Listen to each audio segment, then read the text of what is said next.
Ready? One, two, three. Hello, everyone. This is Bruno with a new segment called 10 Minutes or Less with Bruno No BS. A very simple, casual interview, no fancy cameras here. Today, I have the honor to speak with the legend in our industry, Ken Kelly from Kelly Roofing. Based in Naples, Florida, Kelly Roofing is America's top 100 roofing contractors in our nation. How you doing, buddy? Yeah. Doing good, Bruno. Thanks for having me. All right. I need to know a little bit about yourself. How long have you been in the roofing industry?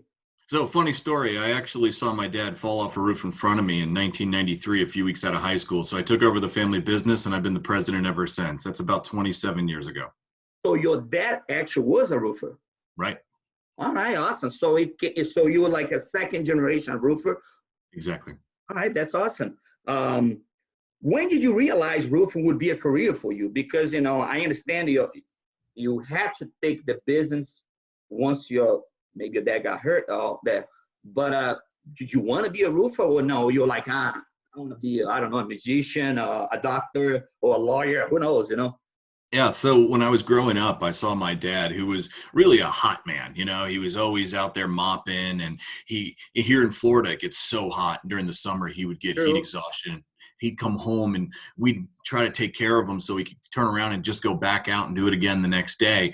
And I thought that roofing could be better. I always wanted him to have the professional side of the business. So when I went into school, I was always trying to learn things that I thought I could help him run a better business. And it turns out I needed that myself when I took over shortly out of high school. All right. Let me ask another question. Being a CEO of a large roofing company, how much pressure you have? Sure. Well, whenever you own a business and you have people that are working with you, the ultimate responsibility for us is to get up every day and make sure we're doing whatever we can so that they continue to have a job and they're performing and the company survives, right? Early days, instantly, as soon as I came to, there was a stomach ache. On Fridays, there was a stomach ache. How am I going to make payroll? And what I learned over time is if you have really good people working for you and you have a good system and good processes, a lot of that headache tends to go away because other people are responsible for it and they're taking care of it for you. It never fully goes away, but it allows you to enjoy life a little bit more. I guess as long as you create a strong team, right? Loyal employees, they will be able to help you out, help you succeed, right?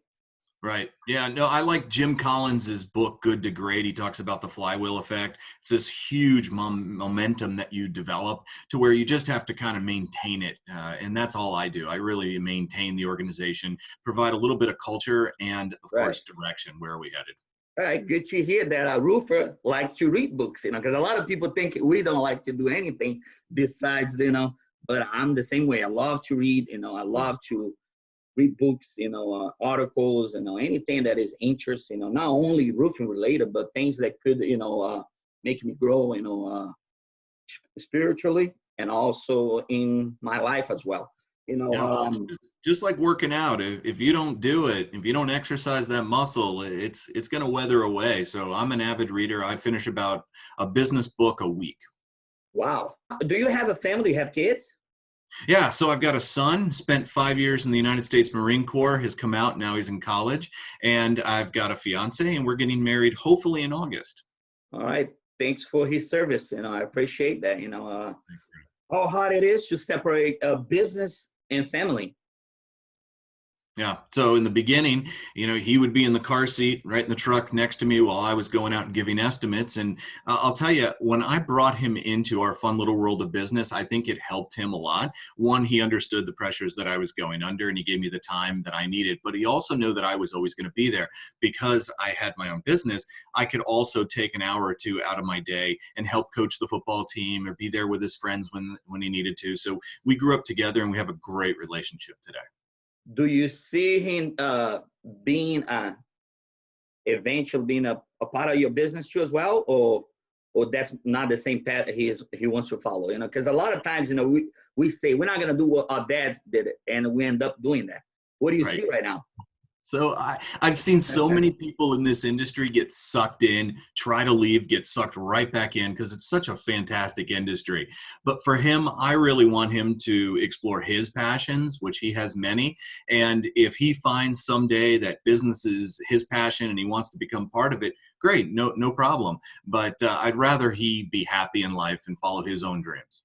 Absolutely, and I totally agree with you. Very nice to, let your son decide his future, and then a lot of times, you get dragged in the business, which happened with me actually, going back, my family, I ended up being doing roofing, and at one point I hate it, because when you work with your dad, you always get yelled at. I remember,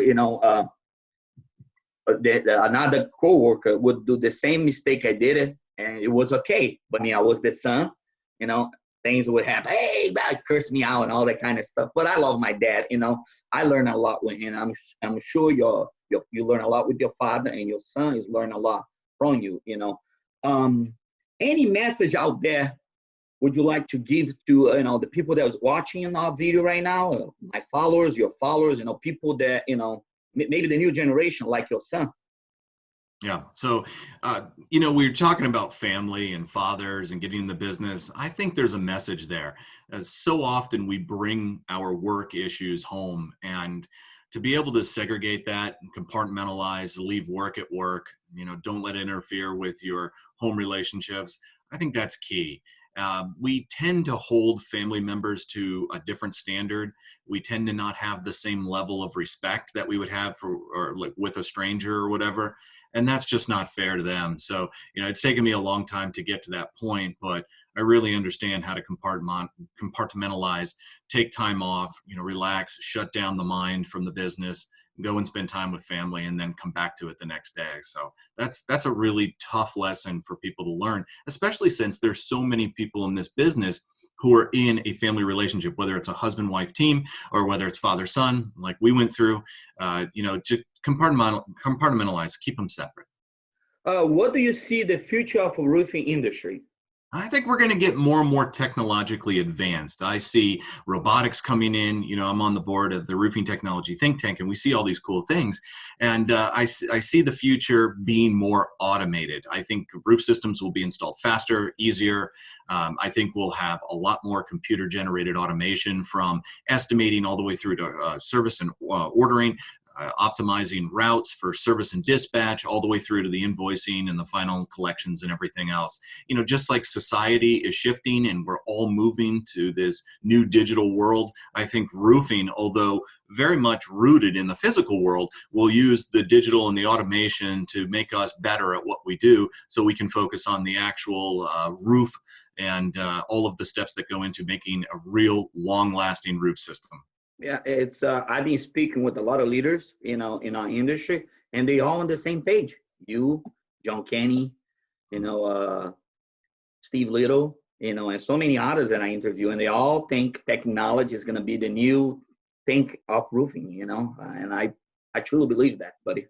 I think it's important that we as a roofing company don't get stuck in the past and we embrace these new technologies. The worst thing that could happen is if someone from, let's just say, Silicon Valley comes in and disrupts our industry and takes it right out from underneath us. So stay in front of it, because I think it's our industry. We should definitely embrace it and kind of make sure that we form our own future, not somebody else.